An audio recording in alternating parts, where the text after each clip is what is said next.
आज आपण या ठिकाणी पाहत आहोत की जामखेड शहरातील विश्वक्रांती चौक ते खर्डा चौक या ठिकाणी मोठ्या प्रमाणात रस्त्याची दुरावस्था झालेली आहे।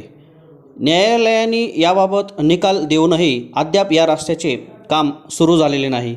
सामाजिक कार्यकर्ते अवधूत पवार यांनी देखील याबाबत वेळोवेळी आवाज उठवलेला आहे।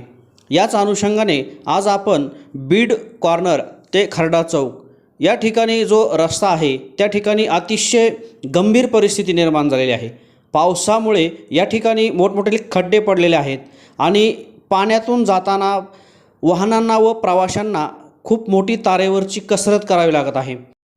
या रस्त्याची लवकरात लवकर राष्ट्रीय महामार्गाच्या अधिकाऱ्यांनी तातडीने दखल घेऊन हा रस्ता कसा मार्गी लागेल याबाबत उपाययोजना करण्याची गरज आहे। आता नागरिक देखील याबाबत संतप्त आपल्या प्रतिक्रिया देत आहेत। पाहूया काय म्हणत आहेत जामखेडकर। मी मनोज घोडेसर या जामखेडमध्ये खर्डा चौक या ठिकाणी 2 वर्ष झाले या कामाला होऊन तरी रस्त्यात खड्ड्यात रस्ते हे सुद्धा माहिती नाही अजून। इथं थोडंच मी मोठे नेते बिते येणार असेल तर मुरुम टाकतात, काय करतात, मुरुमाची लेवल टाकतात। तर इथं शाळेत येणारे जाणारे लोक विद्यार्थ्यांना रस्ता सुद्धा नाही यायला जायला। शनिवार बाजार दिवशी म्हातारे वयस्कर लोक येतात त्यांना सुद्धा यायला जायला रोड होत नाही की विद्यार्थ्याच्या अंगावर चिखल उड पाणी उड असे या नेते मंडळींचं इथं लक्ष नाही आहे। इथं जामखेडमध्ये आमचा आष्टी तालुका आहे, पण आज ज्या वेळेस आम्हाला दळणवळण सगळं आमचं जास्त करून जामखेड तालुक्यात आहे।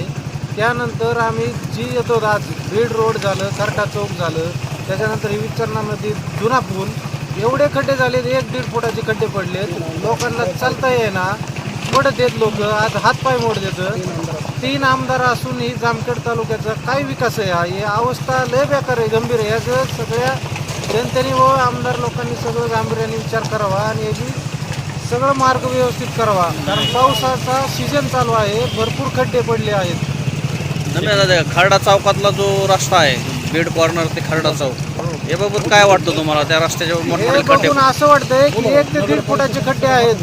कॉर्नर मारल्यानंतर बीड रोड साईड विजय कलेक्शन सरकारी हॉस्पिटलची चालू आहे त्याच्यापाशी भरपूर खड्डे आहेत। बीड कॉर्नरला खड्डे आहेत, खाली चौकात खड्डे आहेत आणि तिथून पुढेही या नदीवर तर भरपूर खड्डे आहेत। याची काम व्यवस्थित करावा आणि सगळे ही कामं मार्गी लावावा।